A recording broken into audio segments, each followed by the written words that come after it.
式辞、伊藤塾長。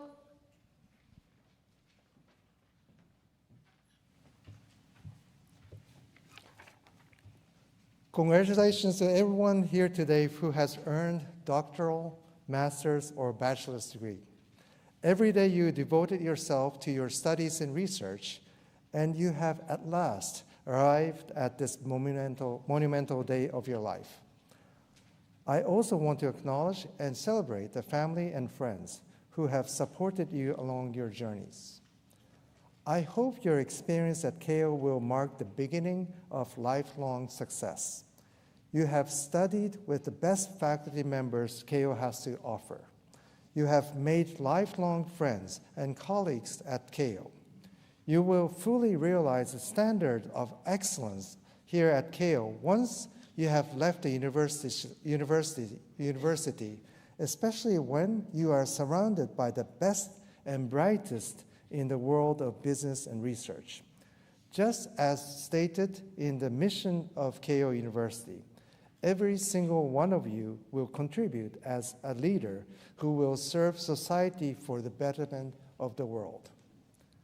I received my bachelor's degree from Keio 35 years ago. Then I moved on to my graduate studies at the University of California at Berkeley. That was when I was introduced to one book entitled From Beirut to Jerusalem, written by Thomas Friedman. Friedman was and still is a prominent New York Times journalist who won the Pulitzer Prize 3 times. The book, From Beirut to Jerusalem, gives a compassionate account of the Arab-Israel conflict and the resulting large number of Palestinian refugees, as well as the turmoil in the region following the Israel invasion of Lebanon. I was struck by the complexity of racial and religious relations in Israel and the surrounding areas, as well as the social upheaval brought about by the involvement of the United States, Europe, and Middle Eastern countries. Since then, it was my dream to one day meet and talk with Thomas Friedman in person. That dream finally came true this year in January at the World Economic Forum in Davos. It took me 35 years to meet with the one person I really wanted to meet. And let me tell you, he was fabulous.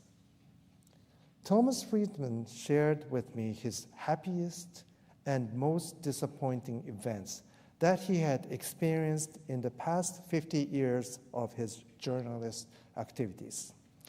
The happiest moment for him was the establishment of the European Union. The EU was founded in November 1993. This allowed for economic and monetary integration among member states, created a common foreign and security policy, introduced European citizenship, and developed close cooperation in justice and home affairs. It was like the creation of another United States of America. Amazing, isn't it? Of course, in 1993, the global situation was ripe and the timing was perfect. The EU was created shortly after the collapse of the Soviet Union. Around that time in the early 1990s, there was growing anticipation that democracy and economic freedom would triumph in the international community and that social development and stability would continue indefinitely, as foretold in the bestseller book, The End of History and the Last Man by Francis Fukuyama. However, even in such an optimistic environment, the formation of the EU was seemingly impossible. Therefore, those who established the EU were true leaders. That level of solidarity is what we need now in this time of division. In the second half of our discussions, Friedman went on to describe his biggest disappointment. It was the destruction of mangroves. Mangroves are groups of plants that grow along coastlines, particularly in tropical and subtropical regions, where seawater and fresh water come together. The abundant supply of organic matter and nutrients from these waters allows for diverse range of organisms to live among them. Mangroves also act as large sinks for carbon dioxide, filter seawater, and protect the land from oil leaks and tsunamis. They are buffers between the land and sea. However, mangroves are rapidly disappearing due to human economic activities. Friedman's words were filled with his desire to leave behind a healthy global environment for the next generation. But his talk did not end there. Just as mangroves are buffers between the land and sea, the media and journalists are also to serve as filter and buffer zone between the political and public spheres, extracting facts and relaying them in an accurate and timely manner. With the advent of social media, however, politics and the publics have formed a direct dialogue, and because there's no filter in between, misinformation and disinformation get passed along without proper examination. The public has consequently become increasingly agitated and divided, having lost a reliable source of factual and accurate information. This loss of buffer zones and their filtering function does not pertain only to media. Buffer zones are disappearing in all aspects of society.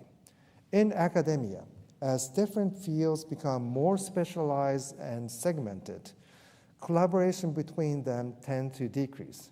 Accordingly, there is less research that can give a broader perspective connecting different disciplines together.